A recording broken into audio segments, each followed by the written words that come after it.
Hi, and welcome to my channel. My name is Lorraine, and my nickname is Rainy, and you can call me Rainy.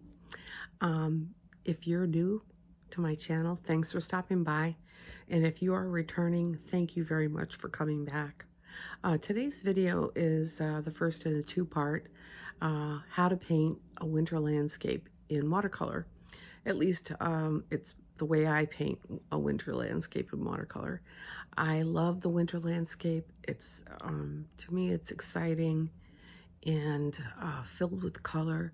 I love the contrast, particularly. This particular scene is snow covered, and so it is just beautiful. And now that I'm up here in Vermont, it's been snowing a little bit every day, so there's plenty of subjects to choose from. So come along and watch the first in this two-part. I hope it comes out. There's no guarantees, but we'll hope for the best. Come along, get your paints. Paint along with me. So what I've got here is a quick sketch from that photo reference. You can see that I selected only a portion of it. I didn't use the roadway. I'm just going to have the foreground be a snow-covered foreground with some of the tracks that are in the snow to guide you in. I started off with taping my watercolor paper to a piece of plexiglass. The paper is 140-pound Arches cold press, and with the sky, I'm wetting the paper bit by bit. You'll see in the photo reference there are a couple of clouds, so I didn't want to just do this sweeping wash and have all these loose wet on wet. So I am going slow and applying just a tint of water, painting around the buildings that are going to be left light, and then I'm going to apply some of my color. You can continue to add color to a wet wash as long as it's wet. Once it begins to dry, you're going to start to get blooms. And so you can see this paper has a shine to it, and so I'm okay to continue to add paint and water. If the shine was off and it was in a different stage of the drying process, you would want to avoid adding more color. But right now I'm okay doing that. You can see I punched it up with a little bit of extra of the blue because when you paint with watercolor, these initial washes will dry significantly lighter than you see here. So I really wanted them a little bolder, and so I'm going to continue to add.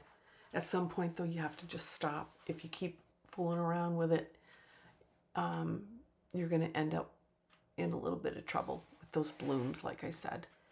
And so now, while my paper is still wet, I can go back in and I'm going to add that tree line that's behind the buildings. The color combination that I use for that tree line is something I lean on quite a bit for these winter landscapes, and that combo is ultramarine blue, alizarin crimson, and burnt sienna. And depending how much you mix of each pigment, you'll get a purpley tone, or more toward the brown, or more toward the red. So you can decide how you want to push it depending on the mix you have. Here, it looks like it's leaning toward the purple, and that gives me the illusion of distance, those purplish gray trees. And as you get toward the top, you know, they explode and look like all those little branches reaching to the sky. And this is the beautiful thing about watercolor, is that a technique like this helps you paint that illusion of all those little branches without having to paint all the little branches. Because truthfully, from a distance, you can't see them. So it's just a mass of a tint of color. And I'm going to continue to lay in those background trees. The paper is continuing to dry, but down around the buildings, because I'm continuing to add paint and water, I still have more time to get these trees laid in. And there I am,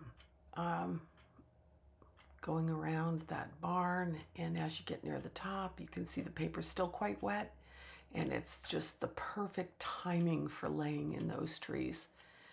I find this technique, these things about watercolor, so exciting.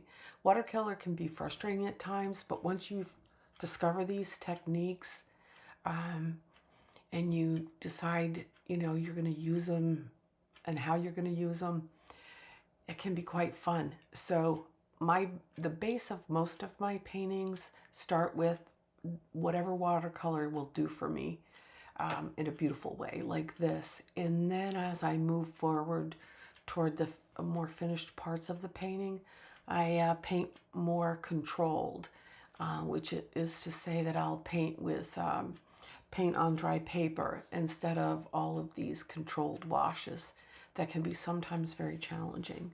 So I just continued to build and add color, and this is where I'm trying to get my value contrast around the buildings. And it's fun. I really enjoy it.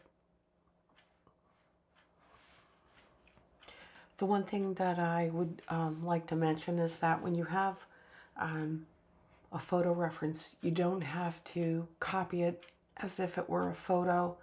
I simplified some of the buildings and excluded some of, there were some tractors and things like that that were around the barn. I probably will put shapes, but I won't put all of the details. And so you can be an editor to make the composition strong. You can add trees in places. I'm not necessarily going to include the electric power lines. I haven't yet decided about that, but at the very least, I won't put it right in front of the house. So as you're going through this process, you can think about what makes the best design and feel free to make some adjustments to make your painting stronger. But the main thing that I always emphasize is to enjoy the process. Now, I know it's hard because there's a lot of pressure. We want it to come out right, and we want it to be, what we have in our heads or what it looks like in the picture. But the one thing I would say is allow yourself to practice. And also, if it doesn't come out the way that you hope it does, allow yourself to do it again.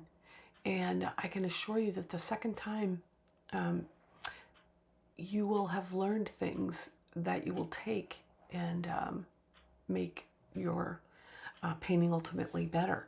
So it has taken me a long time to allow myself to practice, but I'm still not exempt from the pressure of hoping that it will,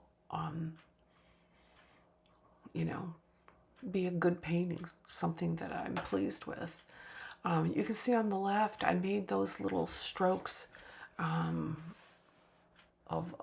potential trees. So I didn't take the tinted tree line all the way down in front of the house because there's going to be some little hillside in there that's just behind the house, and that will give it depth. And here I am, I'm just going to lay in a little bit of the shadows in the snow. So, with that I used the colors that I used in the sky. The sky colors were ultramarine with some cobalt and a little cerulean. I did not use any red or magenta or anything like that in the sky.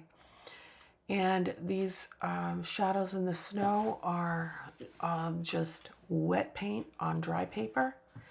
So that's it for part one. If you have any questions, and if you'd like to share what you've done, I would love to see it. And till next time, keep painting.